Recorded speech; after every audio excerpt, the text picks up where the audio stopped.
December 28th, 2024.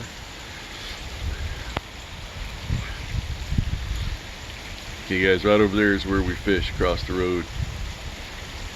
As you can see, the road is slightly covered up. That's Scott's yard. This is the bottom of our yard. There's where the bottom burn pit is. So you can see the creek just kind of disappears because it fills up way up the hill up there, just like I described.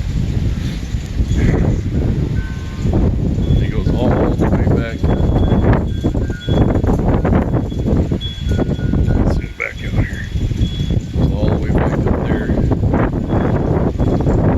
And so you can see back in our place, it's flooded. See if those fish stayed. Okay, so here's the other side. Those little mounds right there are where my pond ends. So right now, this is when all the fish get washed in here. And in our case, Ken, maybe our fish get washed away.